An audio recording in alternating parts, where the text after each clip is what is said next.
Amigos de Noticias de Hoy, muy buenas tardes. Veamos la última conferencia de prensa de la OMS.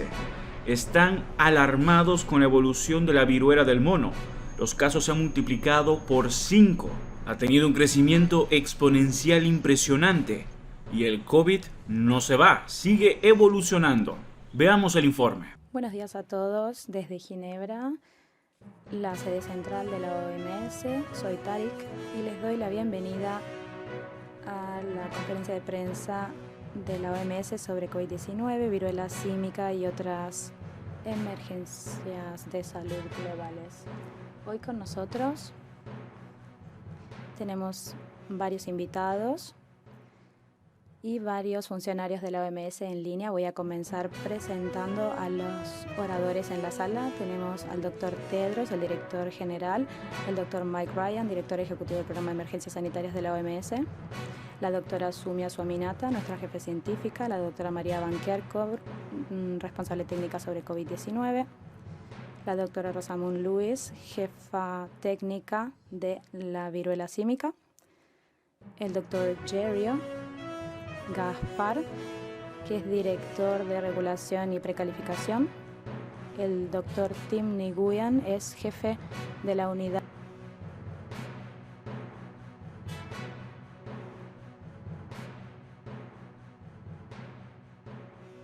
para eventos de alto impacto.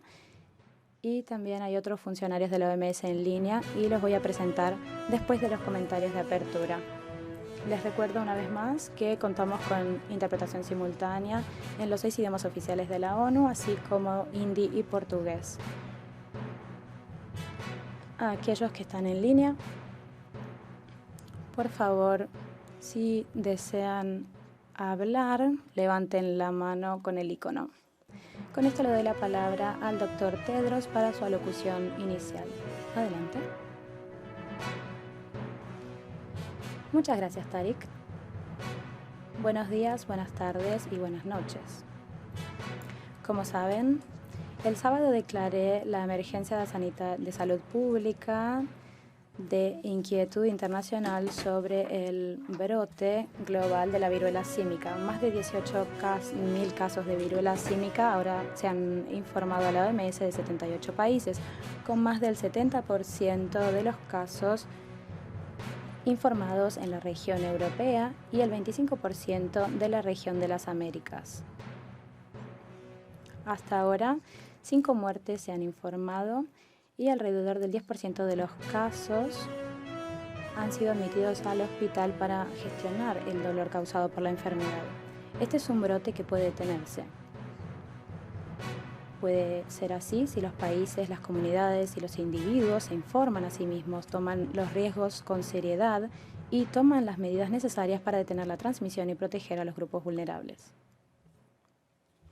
El mejor modo de hacer esto es reducir el riesgo de exposición. Esto significa tomar decisiones seguras tanto para ustedes mismos como para otras personas.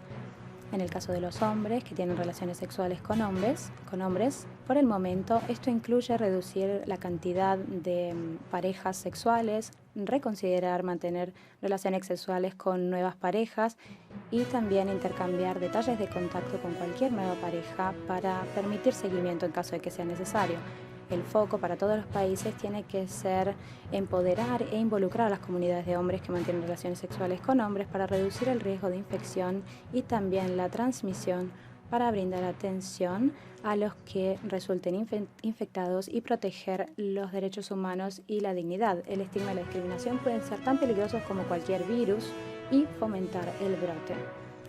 Como hemos visto en el caso de la COVID-19, la falta de información y la información equivocada puede divulgarse rápidamente en línea, así que llamamos a todas las plataformas de redes sociales, a las compañías de tecnología y a las organizaciones de noticias a trabajar de consono con nosotros y evitar y contrarrestar la información que pueda ser dañina.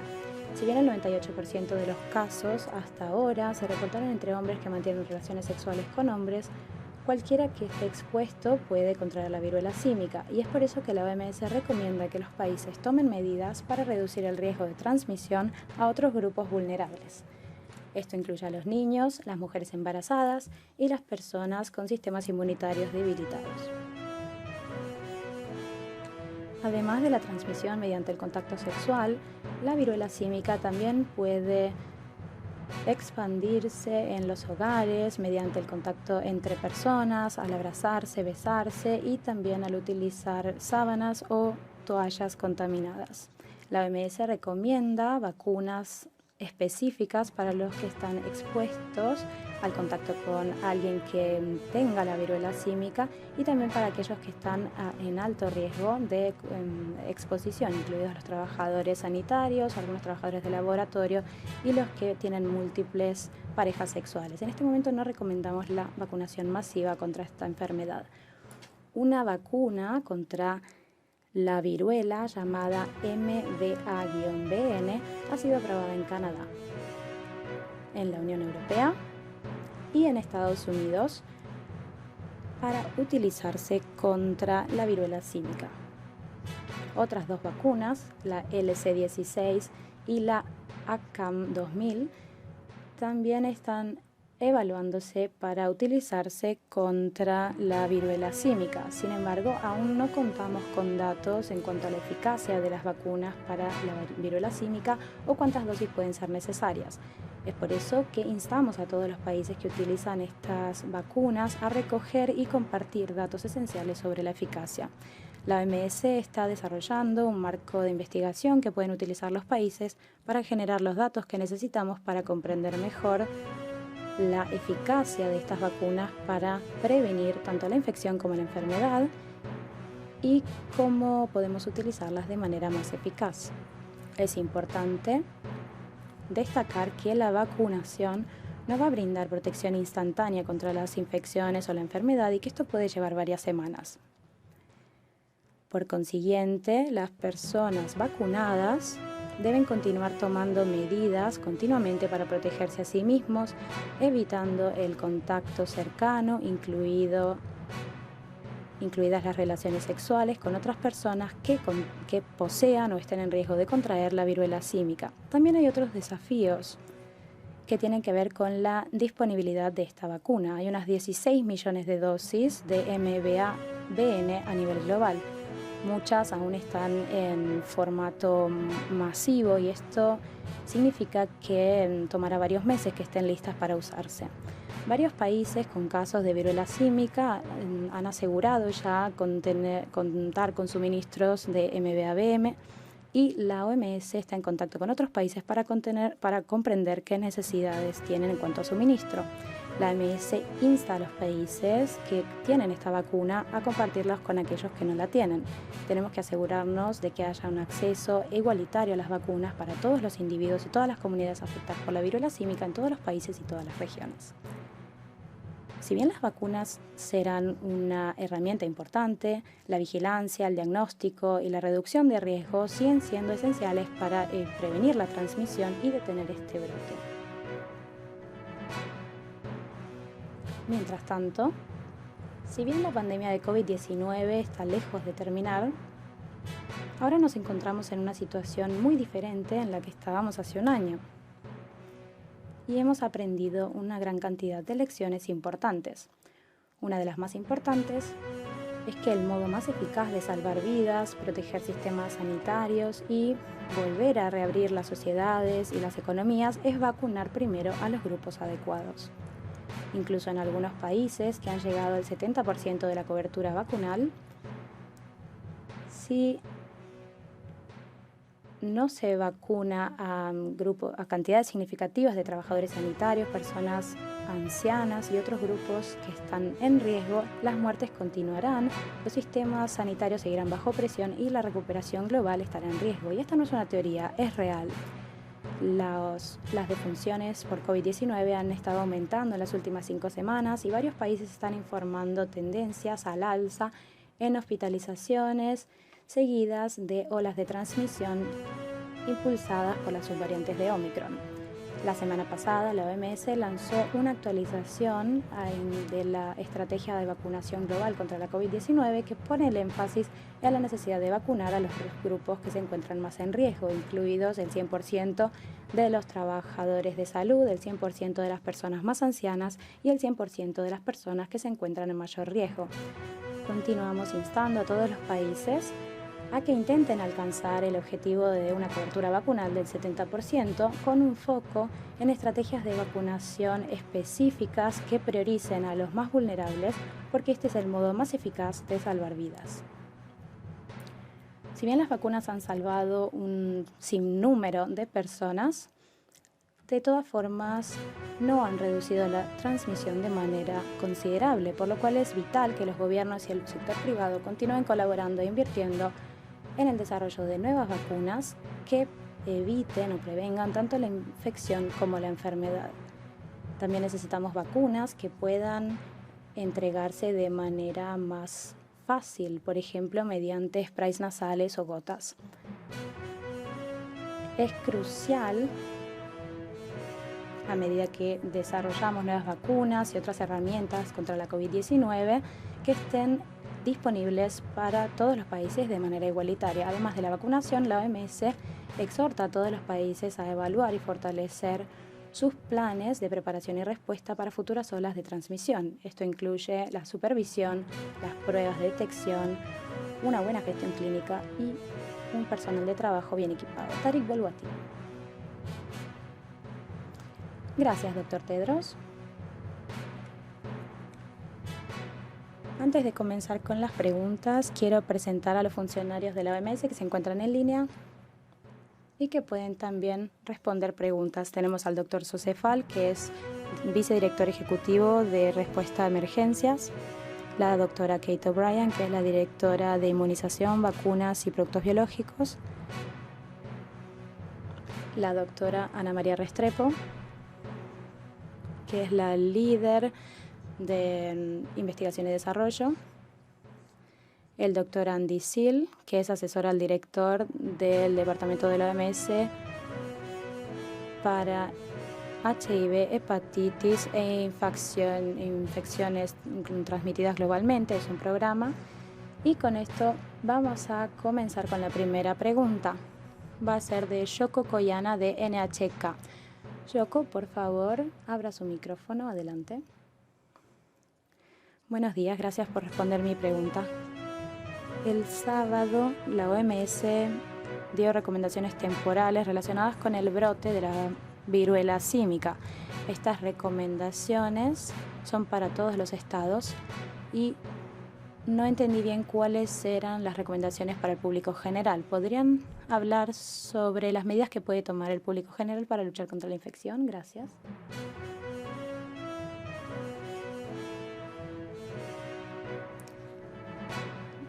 La doctora Rosamund Lewis. Gracias por la pregunta sobre qué medidas puede tomar el público general para protegerse contra la viruela símica y también para ayudar a reducir y detener el brote de viruela símica. Lo más importante es tener en cuenta el nivel de riesgo que tiene uno mismo, comprender y buscar información de fuentes confiables, de agencias y de organizaciones comunitarias que compartan información correcta sobre cómo se transmite la viruela símica y quién se encuentra en riesgo. Así que lo más importante es realmente entender cuáles son las decisiones que podemos tomar para reducir nuestro propio riesgo. En este momento, las personas más en riesgo son los hombres que mantienen relaciones sexuales con hombres en la mayoría de los países del mundo, no en todos los países, lo cual también es muy importante. Tienen que tener en cuenta qué es lo que está sucediendo en su propia región, en su ciudad, en su país, en su área, y reducir su propio riesgo. Esto puede incluir, por supuesto, compartir información correcta, reducir la cantidad de parejas sexuales, reducir la exposición en lugares que puedan generar riesgo, por ejemplo, lugares en los que haya mucha gente, mucho contacto con otras personas que quizás ya estén en riesgo. Hay muchas medidas que se pueden tomar para reducir el propio riesgo. Si se vacunan, hay que entender que pasan varias semanas hasta que la vacuna haga efecto y se desarrolle una respuesta inmunitaria. Eso quiere decir que los que estén vacunados contra la viruela símica también tienen que continuar tomando medidas de protección, incluso después de la administración de la vacuna. Gracias, doctora Lewis. Pasamos a la próxima pregunta. Kaiko Freshman, de Science. Por favor, adelante. Gracias, Tariq. Parece que esta fuera la primera vez en la que han dicho de manera explícita que hay que reducir el número de parejas sexuales, que puede ser una buena estrategia para evitar la difusión. Y me preguntaba si pueden hablar un poco más sobre qué podrían hacer los países y qué podemos hacer nosotros para divulgar esta información. Y también sabemos que en la historia en general cambiar los comportamientos relacionados con relaciones sexuales es bastante difícil y la vacuna quizás no estará disponible rápidamente. Entonces me pregunto incluso si la gente quiere cambiar de actitud, durante cuánto tiempo podrá hacerlo. Gracias. Señor Andy Seal se encuentra en línea, quizás podría comenzar. Andy, ¿escuchó la pregunta? Sí, gracias, Kai, por la pregunta. Hola a todos. Me parece una muy buena pregunta. Creo que hemos aprendido mucho del VIH. Y creo que este es un mensaje dentro de un paquete de mensajes de prevención y tenemos que también comprender cómo se están manejando las comunidades y tomar la iniciativa. Por ejemplo, hemos creado un grupo de comité de referencia que solo se ha reunido 4 veces, que incluye a representantes de todas las regiones de la OMS, y también estamos compartiendo estrategias que lideran las comunidades. Y estos mensajes muchas veces provienen de las comunidades en sí. Como usted dice, posiblemente este es un mensaje a corto plazo. Por supuesto, esperamos que el brote sea breve también y que haya otras medidas de prevención que ayuden a contener el brote rápidamente. Creo que el otro mensaje tiene que ver con estar muy alerta a los síntomas, comprender cuáles son los síntomas, a qué hay que prestar atención si uno sabe que ha estado en riesgo, y buscar atención médica rápidamente para identificar estos síntomas. Aislarse rápidamente de cualquier contacto sexual, en ese caso seguramente será uno de los mensajes más importantes que hay que transmitir. Y hay comunidades que realmente sugieren enfocarse en el estigma y la discriminación también. Esto va a ser esencial para controlar el brote. Pero creo que reducir la cantidad de parejas sexuales por el momento es un mensaje importante, y tomarán la iniciativa las comunidades en cuanto a cómo divulgar este mensaje. Y cuando habló el director general, dijo también que hay que asegurarse, por ejemplo, de contar con los detalles de contacto de las parejas sexuales, de manera tal que se puedan comunicar con estas personas en caso de desarrollar síntomas. Gracias. Espero que esto haya respondido a la pregunta y pasamos a la próxima. Es de Helen Branson de STAT. Adelante. Gracias.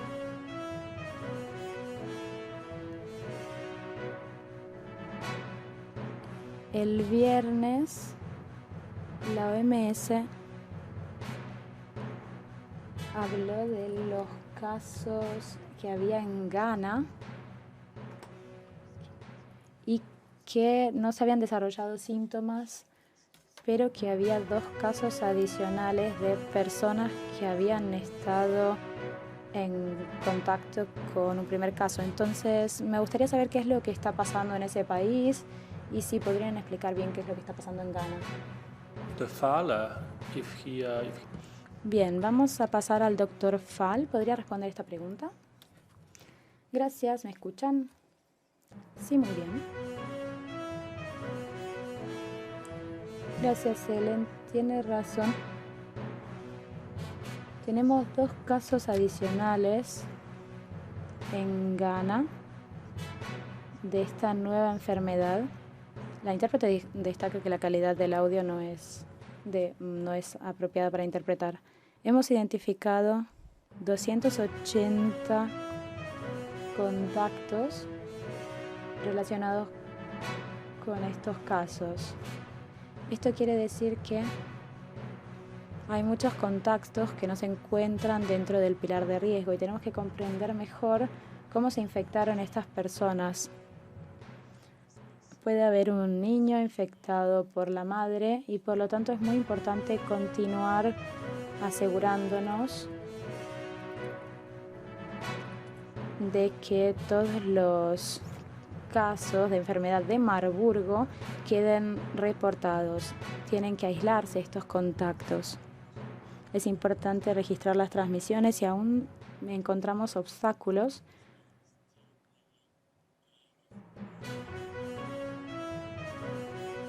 Porque hay equipos que están trabajando con la comunidad para intentar aislar a esta enfermedad, porque hay 3 regiones afectadas por esta enfermedad de Marburgo y tenemos que asegurarnos de que cada posible foco de contagio se detenga, porque puede ser una situación compleja. Estamos trabajando con aliados para asegurarnos de intentar detener esto lo antes posible. Gracias. Muchas gracias, doctor Fall. Entiendo que la doctora Ana María Restrepo puede agregar algo sobre la búsqueda de vacunas contra la enfermedad de Marburgo. Gracias, Tarik. Hemos estado trabajando con colegas e investigadores durante más de un año y como parte de la preparación de esta investigación hemos identificado vacunas candidatas para la enfermedad de Marburgo y hemos estado trabajando de cerca con los desarrolladores. También estamos trabajando con el NIAT y otros centros de investigación. Estamos por terminar protocolos para evaluar estas vacunas y estos tratamientos. Esperamos al final de esta semana contar con un protocolo que se le pueda presentar a las autoridades nacionales de Ghana para que lo evalúen. Este es un buen ejemplo de cómo la preparación y la investigación ayudan, porque antes de estas epidemias no contábamos con esta información y ahora sí tenemos información y preparación que ayuda a la comunidad científica. Esperamos ver cómo va a evolucionar este brote, pero estamos listos para evaluar las vacunas y los tratamientos en caso de que sea necesario. Gracias. Muchas gracias, doctora Ana María. Pasamos a la próxima pregunta de Max Koslow de Nature. ¿Nos escucha? Por favor, adelante. Hi, thanks for taking my question. Hola, gracias. Hace un mes, el director general habló sobre medidas para erradicar la viruela símica y me preguntaba si esto todavía se puede hacer o si ya es demasiado tarde porque se ha declarado una emergencia sanitaria. Gracias. Doctora Luis. Seguramente usted sabe que hay 3 cosas distintas: el nombre de la enfermedad, el nombre de los virus y de los clados. El nombre de los clados es algo que los científicos ya están debatiendo mediante la investigación en la literatura científica. Se están realizando propuestas tales como nombrar el clado 1 y 2, por ejemplo, en lugar de hablar de nombres basados en geografía. En cuanto al virus en sí, la comunidad internacional sobre la taxonomía de virus ya está manteniendo conversaciones con el grupo que se ocupa de los virus para ver si habrá alguna modificación, no solo para el nombre de la viruela símica, sino también hay otros virus de la viruela que tienen nombres distintos. Así que el ICTB tiene que brindar una respuesta para esto y la responsabilidad de la OMS es nombrar la enfermedad que ya existía en la clasificación internacional de enfermedades desde hace tiempo. Es un proceso que hemos iniciado y estamos abiertos a recibir propuestas sobre cuál podría ser el nombre de esta enfermedad. Gracias. Gracias. Doctora Swaminathan, ¿le gustaría agregar algo? Sí. Quería añadir a lo que decía Rosamund. Se revisó el proceso para nombrar a virus y esto lo actualizó la OMS hace varios años, que era para dejar de nombrar enfermedades en base al lugar de origen, a donde se detectaron en primera instancia, o incluso asignarles el nombre de un individuo, etc. Hay ahora reglas estándar en cuanto a nombrar enfermedades y se ha realizado un llamamiento incluso para que se brinden sugerencias y luego habrá un comité que considerará las sugerencias de nombres. Así que por lo que sea aún no hemos recibido ninguna propuesta en cuanto a un nombre que pueda reemplazar el nombre de viruela símica o del mono. Así que acogeremos con beneplácito cualquier tipo de sugerencia constructiva. Gracias. Quería añadir también que esto lo hemos hecho en general en las comunidades, etcétera, pero el nombre en sí no es el problema grande, sino es cómo se utilizan estos nombres como arma de manera peyorativa. Es la manipulación de la implicación de lo que puede significar estos nombres. Los nombres, por ejemplo, las personas de Marburgo hoy en Alemania, saben que estamos hablando ahora en Ghana de un virus de Marburgo y se llama así Marburgo porque se descubrió en un laboratorio que está en esa ciudad. Y todas estas cuestiones tienen que ver con representación geográfica, pero no creo que las personas que viven en Marburgo ahora estén preocupados por un estigma en cuanto a ese lugar. Pero el problema son las palabras que se utilizan y cómo se manipulan en distintas circunstancias. Y francamente las connotaciones racistas que surgen a partir de estos nombres. Y esto tenemos que señalarlo porque los nombres son nombres. Y hay que ver cómo se usan esos nombres. Si la gente está decidida a utilizar de mala fe estos nombres o a utilizarlos como armas para estigmatizar a personas, esto va a continuar. Y la comunidad científica internacional tiene la tarea de, en la medida de lo posible, utilizar estas oportunidades para combatir este tema. El problema en sí no es el nombre, sino cómo se utiliza a veces de manera inapropiada y esta terminología alrededor del mundo, sobre todo cuando hablamos de implicaciones racistas. Gracias. Pasamos a la primera pregunta. Tenemos una pregunta de Simon Magdan de Radio France sobre esto. Simon, creo que se le respondió ya en intervenciones anteriores. Pasamos ahora a NBC, Ben O'Ryan. Gracias por tomar mi pregunta. Como sabe, se ha sugerido que podría haber una transmisión a más de una persona en cuanto a relaciones sexuales en cada caso. Entonces me gustaría si podrían hablar del riesgo para hombres que no tienen para personas que no son hombres que tienen relaciones con hombres, por ejemplo, mujeres, niños, etcétera, de cara al futuro. Doctora Lewis. Gracias, señor Ryan. Sí. Se sugiere que hay modelos, publicaciones que dicen que, por ejemplo, podemos tener 1.6, 1.7, 1.8 de tasa de contagio. Y como se ha dicho, el 99% de estos casos son entre hombres y del 95 al 98% son casos de hombres que tienen relaciones sexuales con hombres. Entonces se habla de la transmisión del virus y de las circunstancias en las que se puede transmitir este virus. Y esto sucede también cuando no hay intervenciones. Si no se interviene en casos en los que hay un contacto de piel con piel y el contacto es en forma regular, quizás el contacto entre varias parejas y de manera anónima pueden surgir circunstancias en las que el virus pueda difundirse de manera más fácil. Las viruelas se sabe que a veces tienen una tasa de 0 o -1. Esto quiere decir que los brotes se autocontienen y que la transmisión es más breve. Esto puede que cambie ahora porque hay una falta de inmunidad global frente a los virus de la viruela en la actualidad, y esto hace que ahora haya un grupo de individuos más susceptibles a la exposición y a contraer infecciones debido a una falta de inmunidad.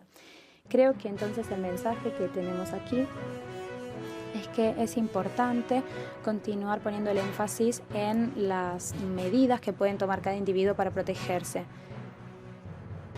Si hablamos de 0 o -1 para cada persona, el brote en sí se podrá limitar. Usted también habló directamente, preguntó también en cuanto al riesgo para las mujeres y los niños expuestos. Sabemos claramente que una de las formas principales de exposición para esta enfermedad en sí es mediante el contacto cercano, piel con piel, quizás rostro con rostro. Esto puede exponer a la gente a pequeñas gotas que salen de la boca. Hay mucha gente que tiene heridas en la boca, entonces es importante aislarse en caso de saber que alguien puede transmitir este virus. La transmisión, este tipo de transmisión en el hogar, por ejemplo, fue el que hizo que se descubra este virus, y hay circunstancias que vemos ahora que efectivamente ayudan a transmitir este virus en los hogares, así que hay que tomar las decisiones que permiten protegernos a nosotros mismos y a otras personas. Muchísimas gracias. Quisiera comentar el concepto de reproducción del virus, porque tenemos a un público muy educado en los últimos 2 años ya tras la COVID-19, así que Rosamund tiene una respuesta muy completa. Quisiera comentar que se trata de una media la reproducción, es decir, es un número medio de personas contagiadas que una persona puede contagiar a otra en una población susceptible. Es una media, como digo, es decir, que hay personas que pueden tener más contagios y otras menos. Esto quiere decir que en una epidemia puede haber compensaciones. Tenemos una población concreta, comunidades de hombres que tienen sexo con hombres, que se calcula que la reproducción es superior a 1, es decir, que el brote está aumentando y hay posibilidades de reducirlo. Entonces, Andy ya lo ha señalado, el director general, hay modos de reducir el riesgo, de reducir la difusión, porque la viruela del mono es distinta que el COVID. Es un contacto directo de piel a piel, de boca a piel, como se ha descrito. Hay muchos modos en los que este riesgo se puede reducir. Es decir, que existe la posibilidad de que la reproducción se reduzca inferior a 1, empoderando a estas informaciones, informándolas, activando para que sea la comunidad la que controle la situación, para que este brote de viruela del mono se pueda controlar. Muchísimas gracias. AFP, Nina Larsson tiene la palabra. Muchas gracias por permitirme plantear la pregunta. Quisiera preguntar sobre las nuevas publicaciones por pares que se acaban de publicar en Science esta semana, que señalan que el reino animal ha sido el centro de la pandemia de la COVID, y también descartan la teoría Lablik. Me pregunto lo fiables que son estos estudios y si alteran el enfoque a la investigación de la COVID, de su origen. Quisiera asimismo una aclaración, si me lo permiten, sobre las respuestas anteriores. Cuando se habla de la reducción de las parejas sexuales, entiendo entonces que la viruela del mono se contagia a través de contacto y directo, no necesariamente transmisión sexual. ¿Pueden aclarar, por favor, si hay una transmisión sexual? Bien, vamos a empezar por la primera pregunta, doctora Van Kerkhove. Sí, muchísimas gracias. Estos 2 documentos que se han publicado estaban disponibles ya a una serie de meses, y en la OMS los hemos evaluado dentro del grupo de patógenos que evalúa estos documentos, como hemos hecho con todos los artículos científicos que están a disposición, y vemos cómo inició la pandemia de la COVID-19. Se trata de análisis muy adecuados que analizan los datos disponibles en los casos tempranos donde ocurrieron, la distribución geográfica de los mismos con el tiempo, con el espacio y también la distinta exposición. Hay otro estudio que se centra en la secuenciación genética y el potencial de eventos que sobrepasan. Se trata también de otro tercer estudio que no menciona usted, otro artículo, y nosotros en la OMS somos plenamente conscientes de estos datos cuando se imprimen, cuando se lanzan, e incluso antes en la misión conjunta que realizó la OMS. Se trata de información relativa a lo que ocurrió anteriormente durante la pandemia en diciembre de 2019 y primeros de enero de 2020. Facilita información adicional que está a disposición, y para nosotros lo realmente importante y lo que sigue siendo importante es seguir viendo en China, en Wuhan y en los mercados de Wuhan, más estudios serológicos en los mercados, por ejemplo, en las personas que estuvieron expuestas a animales y que están sujetas a estos contagios de SARS-CoV-2, ven dónde se encontraban estos animales, de dónde venían, a hacer un seguimiento y ver si hay especímenes que quedan, realizar pruebas sobre las muestras y luego ver las personas que trabajaron en estos ambientes. Esto sí que nos facilita más información en torno a lo que ocurrió a los inicios, pero desafortunadamente no es suficiente. Necesitamos más estudios en China y en otras partes del mundo para entender realmente las fases tempranas del virus. Sin estos estudios serológicos en los mercados, sin hacer un trazado de dónde procedían estos animales, es difícil saberlo. Hay labores muy buenas, acogemos todo tipo de artículos científicos por pares para entender bien cómo empezó la pandemia.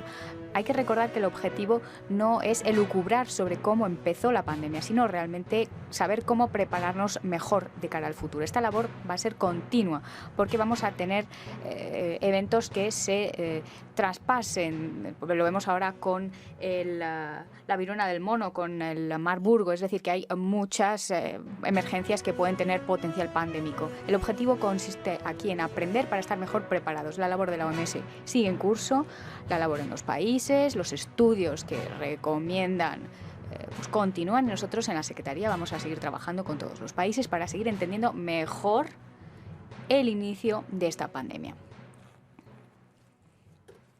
Sí, muy brevemente, si me lo permiten, como en todas las situaciones, estamos ante una investigación científica que continúa y hay que realizar una evaluación general. Cualquier información, cualquier dato científico puede ayudarnos a ir descartando una hipótesis u otra. Todas las hipótesis, en cualquier caso, siguen sobre la mesa hasta que se puede probar que una hipótesis es la que explica. Y mientras tanto, todas las hipótesis siguen siendo válidas. Seguimos pues con toda la labor en curso y los avances que nos ayudan a entender mejor cuáles fueron los orígenes del virus. Muchísimas gracias, doctor Ryan, doctora Van Kerkhove. Señor Sil, no sé si desea usted responder a la segunda pregunta sobre la transmisión. Señora Sil. No, señor Sil. ¿Puede, por favor, recordarme la pregunta? A ver, si recuerdo correctamente la pregunta que nos llegó. Fue la siguiente. La transmisión, el modo de transmisión de la viruela del mono, si es una enfermedad de transmisión sexual, si es una transmisión por contacto estrecho. Hay una necesidad de aclaración aquí. Sí, muchísimas gracias. Hemos convocado a expertos en enfermedades de transmisión sexual para evaluar la cuestión y en breve han concluido que claramente se transmite durante las relaciones sexuales, es decir, que es una enfermedad transmisible sexualmente, pero no han llegado a una conclusión de momento para definirla en calidad de enfermedad de transmisión sexual. Tenemos, por ejemplo, otras enfermedades de este tipo como el Zika, y podemos comparar distintas experiencias de este tipo de contagios, teniendo en cuenta pues, los contactos de fluidos y el contenido viral. Supongo que el ámbito en el que pues, intuimos que podemos decir que hay que usar preservativos, pues es que no estamos seguros de decirlo durante la viruela del mono porque se trata de contacto estrecho piel con piel y entonces la transmisión se realiza un poco como el herpes y el condón, el preservativo no resulta suficiente para proteger contra la transmisión del herpes, por ejemplo. Hay que hacer hincapié pues en estos contactos prolongados que ocurren durante las relaciones sexuales y que son los principales en la transmisión de esta enfermedad, pero seguimos evaluando datos. Gracias. Muchas gracias, Andy. Nina, volvemos a la pregunta original, así que espero que le hayan respondido. Confirmamos lo que sugiere usted. Efectivamente, es el contacto estrecho. Hay otros modos de transmisión, no necesariamente sexual, es decir, es contacto estrecho, piel con piel. Y por este motivo las instituciones sanitarias están compartiendo información. El grupo afectado predominantemente hasta el momento es el que es, y todos los demás tenemos que entender que, no obstante, todos podemos estar en riesgo. Hay un grupo que está principalmente en riesgo y es el grupo al que queremos transmitir información sobre cómo protegerse, pero al mismo tiempo cualquier persona expuesta a la viruela del mono puede contagiarse. Es decir, que el riesgo al público general de momento no es tan elevado. Es importante compartir el mensaje, no obstante, de que es posible estar expuesto en un contexto en el que haya muchas personas juntas con contacto físico, incluyendo un contexto doméstico. Es decir, que hay personas que se contagian en el hogar, en países donde esta enfermedad se conoce ya durante tiempo y en los países donde se están recibiendo los primeros contactos. Doctora Swaminathan, ¿desea añadir usted algo? Sí, muy rápidamente, si me lo permite, sobre la transmisión. Hemos visto que algunos países, la vacuna nórdica está a disposición a los grupos de alto riesgo y a aquellos que han estado expuestos como una especie de profilaxis posterior. Es importante recordar que no disponemos todavía de la eficacia, de datos sobre la eficacia de la vacuna, porque la vacuna pues está desarrollada para la viruela. Y nos parece que podría funcionar para la viruela del mono, pero estos estudios todavía tienen que realizarse y hay que recopilar datos. También lleva tiempo desarrollar una respuesta inmune. Y la vacuna nórdica, que se ha probado en Canadá, y es una vacuna de 2 dosis y hace falta 2 semanas después de la segunda dosis para evaluar la inmunidad de la persona. Es decir, que uno no está protegido unos días después de haberse vacunado. Subrayo, pues, que el comportamiento seguro, prácticas seguras, son las que son esenciales y son las principales a la hora de reducir la transmisión de esta enfermedad de persona a persona. La vacuna puede quizá ayudar, pero de momento no disponemos de los datos para decir con confianza que la vacuna sea el mejor enfoque. Gracias. Bien, Sumia está señalando un punto crucial, es como con el COVID. El doctor Tedros lo ha dicho al principio también. Desde el principio necesitamos estrategias comprensivas, integrales, la concienciación, diagnóstico, prevención de la transmisión. Y vemos los beneficios de todo ello en las comunidades, donde observamos que hay una comunicación clara y transparente, un diálogo adecuado entre los gobiernos y las comunidades afectadas. Vemos ahí signos positivos.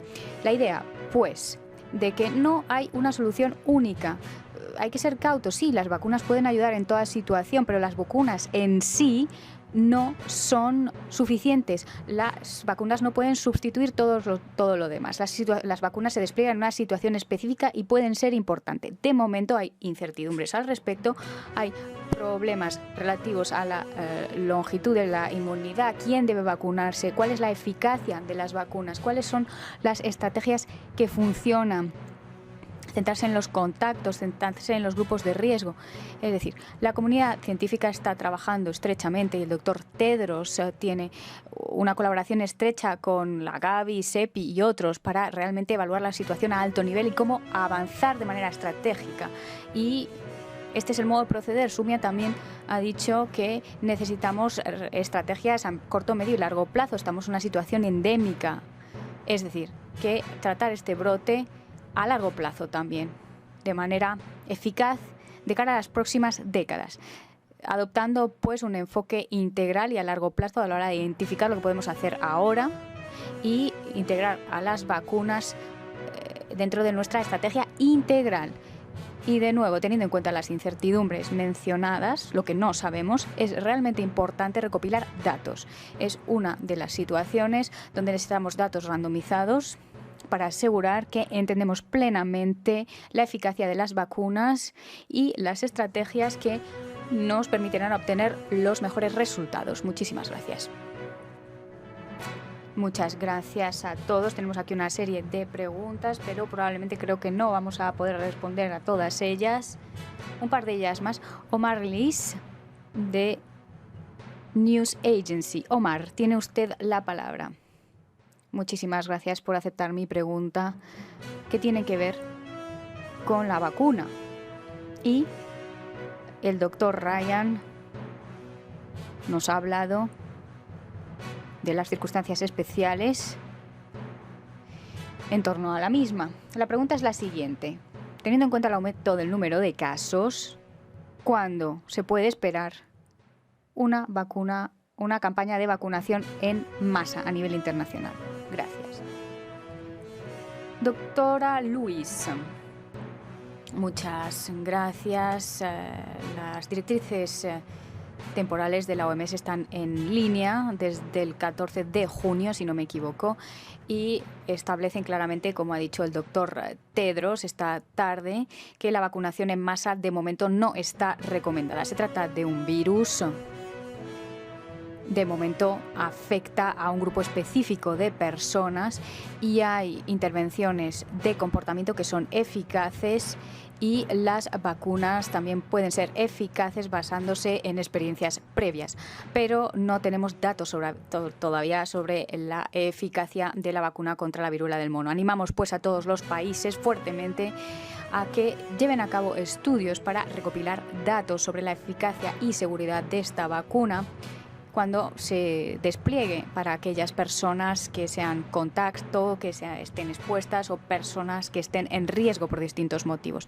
De momento no hay indicación de la necesidad de una vacunación en masa y sin duda quedamos a su entera disposición para ver cómo evoluciona el virus. Espero que podamos pararlo a través de una combinación de medidas, vigilancia, rastreo de contactos, aislamiento, seguimiento de contactos que tienen que hacer un seguimiento de fiebre y otros síntomas como erupciones, la participación de la comunidad, sobre todo a la hora de hablar con asociaciones y personas que se encuentran en alto riesgo y que buscan apoyo de los líderes de la comunidad, influencers y todo el paquete de intervenciones que figura en las recomendaciones temporales del director general y que se emitieron el sábado para todos los Estados miembros y partes interesadas para dar respuesta a este brote. Muchas gracias, doctora Luis. Sara Jervin, de Delex, tiene la palabra. Sara, por favor, adelante. Muchísimas gracias. Tenemos una iniciativa de salud mundial que ha negociado un precio de $1 por autotest de VIH. Me parece que este precio es bajo para poder aumentar el acceso a estos test. Gracias, Andy. No sé si desea responder a la pregunta. Sí, muchísimas gracias por la pregunta, Sara. Estoy en Montreal ahora mismo en la conferencia en el contexto de esta enfermedad y quizá haya colegas que participen en la conferencia que puedan responderle mejor que yo, pero bueno, en breve. Estamos muy satisfechos con la reducción y lo vemos del precio y lo vemos como un paso positivo que vamos a incluir en la página web. Las comunidades y otros sin duda tendrán su opinión y siempre colaboramos con fabricantes para encontrar el mejor modo de mejorar el acceso. Muchísimas gracias. Muchas gracias, Andy. Bien, vamos a intentar responder al máximo número de preguntas. Dennis Rowland. Dennis, tiene la palabra. Muchísimas gracias. Tengo preguntas sobre la viruela del mono. Entonces, en este grupo delimitado de personas que son un grupo altamente expuesto, ¿cuál es la evaluación del número de personas en dicho grupo? Es decir, ¿cuántas dosis necesita el mundo para vacunar a todas las personas con alto riesgo de exposición? O estas campañas de vacunación. Esto por un lado. Por otro, ¿hay acciones en curso quizá para aumentar la fabricación, no sé, acelerar la fabricación de vacunas quizá? Gracias. Muchas gracias. Señor Tim Nguyen. Tim. Muchas gracias. La OMS actualmente ha activado el modelo de enfermedades infecciosas para tratar estas cuestiones sobre la necesidad mundial y las estrategias distintas, como pueden ser de vacunación.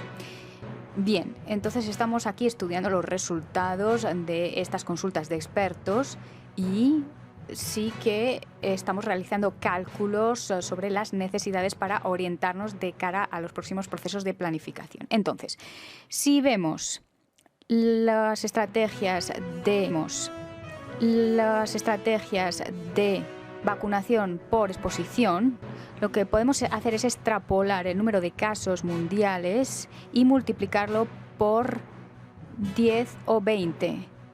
Es decir, en este contacto, lo que estamos observando ahora, estamos hablando de 80.000 casos, entonces llegamos a unos 360.000 dosis de vacunas aproximadamente. Cuando vemos la profilaxis de preexposición y dependiendo de lo que definan los países como grupo de alto riesgo, incluyendo la población MSM de más alto riesgo, con comportamientos de alto riesgo, podríamos llegar actualmente a los 78 países que están notificando casos, a una cantidad de 5 a incluso 10 millones de dosis de vacunas. Se trata, pues, de cálculos preliminares y estamos buscando, indagando aún más distintos estudios que se nos han encargado.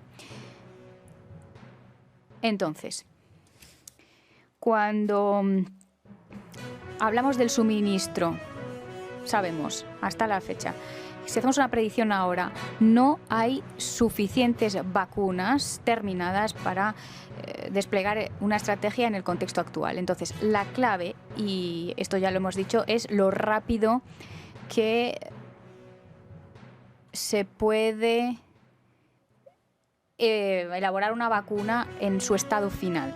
Y esto lo estamos debatiendo con los fabricantes a la hora de ampliar los planes en materia de capacidad, por ejemplo. Entendemos que se está aumentando por parte de la fabricación. Aquí en la OMS hemos recibido ofertas de distintos fabricantes para dar respaldo a esta capacidad de terminación de la vacuna. Y la OMS y el director general hace un llamado a intensificar todo ello tras la declaración de emergencia de salud pública de importancia internacional. Es decir, que estamos intentando incorporar todas las ofertas que nos llegan y facilitar también las mismas para aumentar la capacidad de fabricación. Gracias. Doctora Swaminathan, ¿desea usted añadir algo? Sí, muy rápidamente, si me lo permite, porque Tim ha cubierto casi todo. Estamos hablando con los fabricantes para realizar un par de cuestiones. Primero, tener una idea de la disponibilidad de dosis acabadas que se puedan desplegar inmediatamente.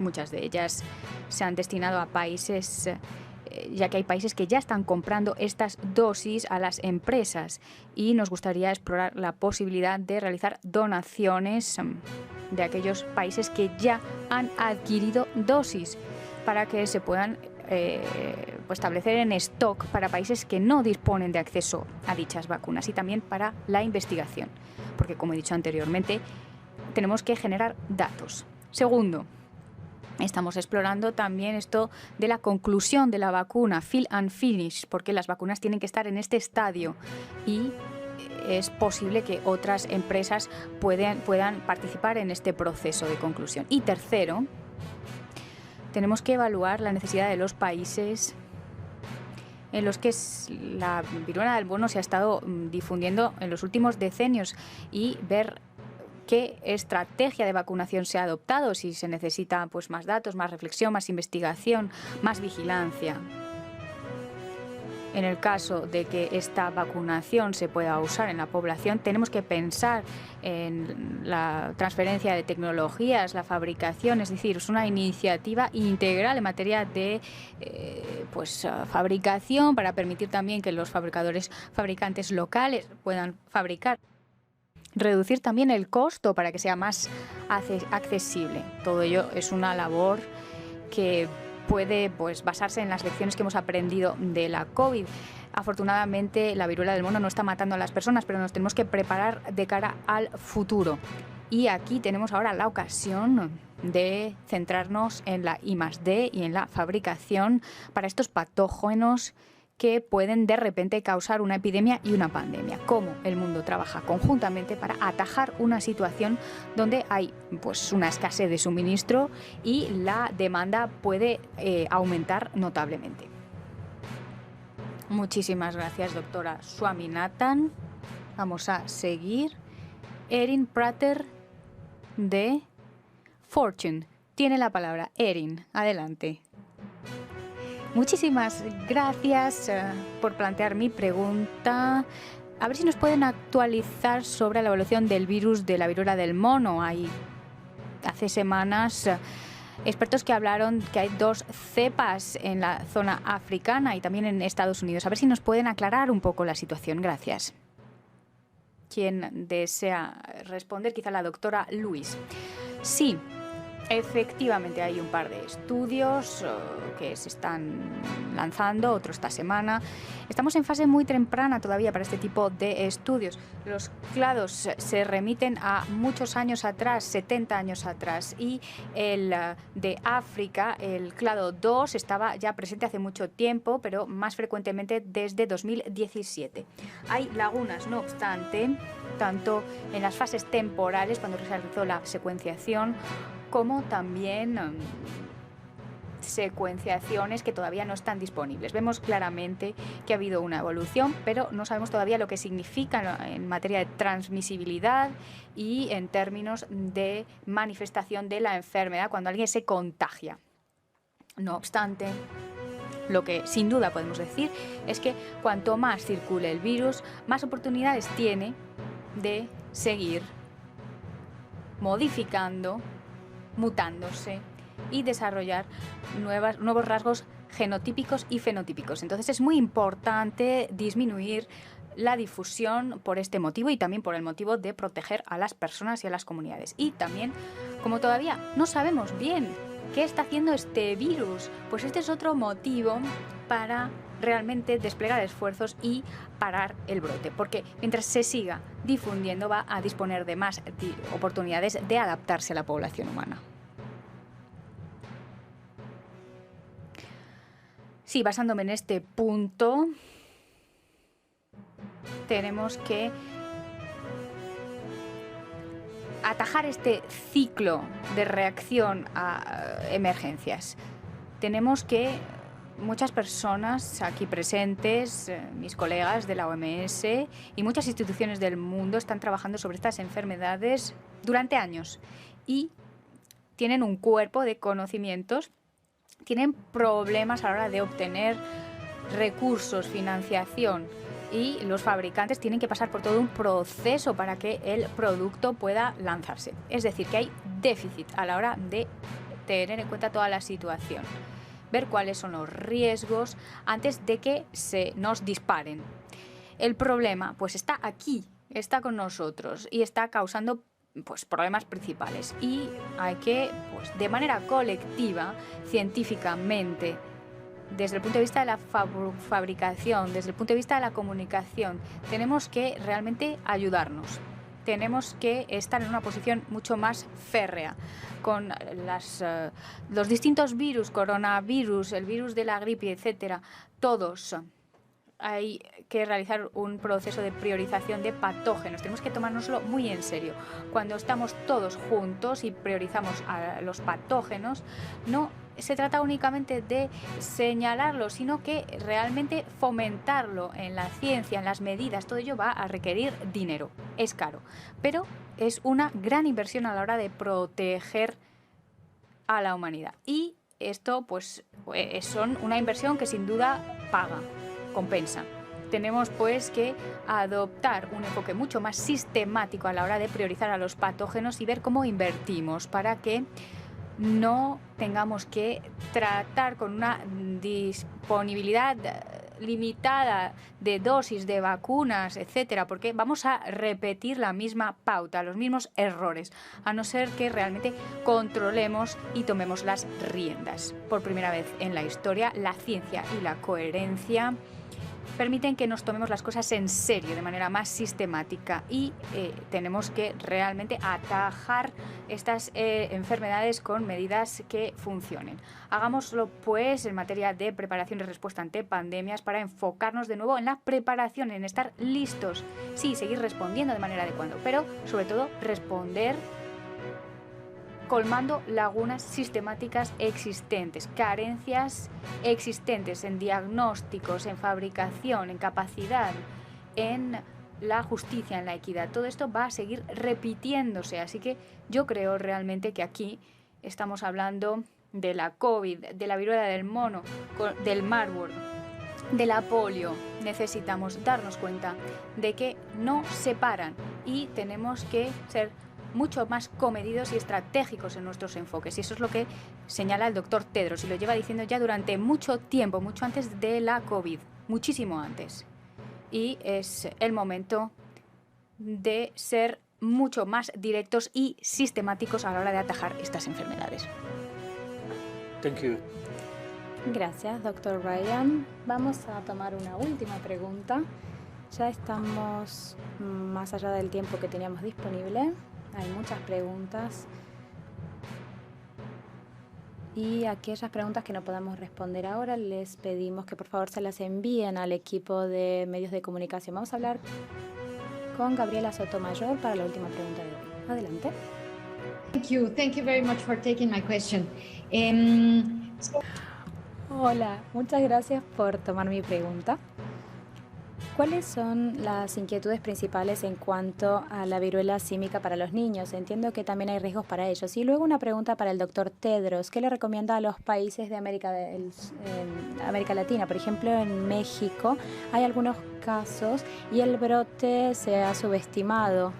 No es remotamente comparable a la COVID, pero México es uno de los países con la mayor cantidad de muertes en cuanto a COVID porque no se tomaron la enfermedad en serio. Entonces me gustaría saber cuál es la recomendación del doctor Tedros para estos países. Gracias, Gabriela. Vamos a intentar primero responder la pregunta sobre los niños. Doctora Luis, gracias, Gabriela. Lo que sabemos en cuanto a investigaciones sobre la viruela símica es que los niños tienen riesgo. Esto no quiere decir que todos los niños que contraigan esta enfermedad tendrán una enfermedad grave. Por supuesto, hay una serie de manifestaciones clínicas, así como sucede con muchas enfermedades, pero hay una preponderancia de niños, mujeres embarazadas y personas con sistemas inmunodeprimidos que corren riesgo de desarrollar una enfermedad grave. Por ejemplo, si la erupción es muy extensiva, puede haber pérdida de fluidos, deshidratación. Y esto en cuanto a las formas tradicionales y actuales que vemos, hay erupciones que surgen en el cuello que luego pueden expandirse, dificultad para tragar, y esto puede contribuir a la deshidratación. Puede haber dolor en la boca y la garganta, lo cual contribuye a dificultades a la hora de comer. Así que básicamente los estudios relacionados con la nutrición son importantes para los niños que desarrollan enfermedades graves. Es importante tratar las erupciones de los niños que tengan erupciones graves, y la viruela símica también puede afectar otras superficies de mucosas, incluidos los ojos, y seguramente en África hemos visto lesiones alrededor de la córnea y ceguera causada por la viruela símica debido a lesiones que aparecen en los ojos y en la córnea. Así que hay otras cosas que pueden suceder, por ejemplo, encefalitis, que quiere decir que se inflama el cerebro. Esto se ha reportado en el pasado. Y queremos hacer todo lo posible para mantener a todo el mundo seguro, por supuesto, pero si un niño pequeño, una mujer embarazada ve consecuencias, tiene que hacer algo. Estas son personas vulnerables, ya sea porque a causa de su edad, de su estatus. Otros pueden tener un sistema inmunitario deficiente. Y esto puede ser debido a un embarazo, a quimioterapia, a VIH no tratado, a tratamientos de inmunosupresión. Y esto es algo de lo que tenemos que protegernos justamente por las personas vulnerables en este brote. Doctor Ryan. Usted tiene razón, la viruela símica no es comparable al COVID, pero sí es un evento grave que hace que tengamos que ampliar la escala de nuestras medidas a tomar. Y esto está afectando una parte muy importante de nuestra comunidad y tenemos que mostrar solidaridad. Esperamos mostrar solidaridad a todas las partes de nuestra comunidad y esto el doctor Tedros lo ha marcado. Tenemos actividades y esto lo hemos visto, por ejemplo, en cuanto a que hemos mantenido a la comunidad científica activa en este proceso. El doctor Tedros llamó a un comité por primera vez y él estuvo alertando al mundo en cuanto a que este es un problema, lo tenemos sobre la mesa y lo estamos analizando. Así trajimos a la comunidad internacional y su atención en cuanto a esto. Y esto es importante porque todos los Estados miembros tienen que actuar alrededor del mundo. Y si en cuanto a México en sí, muchos países han visto lo bueno y lo malo de la COVID. Ningún país puede decir, bueno, hemos actuado de manera perfecta y ni de manera totalmente terrible. Ha sido un esfuerzo colectivo y estos obstáculos para nuestras comunidades han sido colectivos en todos los casos. Así que desde esta perspectiva creo que el doctor Tedros ha dicho que en todos los países, incluido México, la viruela símica es un problema, requiere una respuesta coordinada, requiere diagnóstico, vigilancia, comunicación y, de manera más importante, una comunicación abierta, transparente, sensible, destinada a todas las partes de nuestras comunidades si queremos controlar y contener este brote. Y esto tiene que suceder en todos lados, en todos los países, incluido México. Muchas gracias, doctora Lewis y doctor Ryan, por responder esta última pregunta de hoy. Vamos a enviar los archivos de audio y video más tarde esta noche y esperamos que también esté disponible la transcripción mañana. Y con esto le devuelvo la palabra al doctor Tedros para la locución de cierre. Gracias, Tariq. Me gustaría agradecerles a todos los colegas de la prensa que se nos han unido hoy y hasta la próxima. Eso es todo por ahora. No olviden comentar y suscribirse. Hasta el próximo video.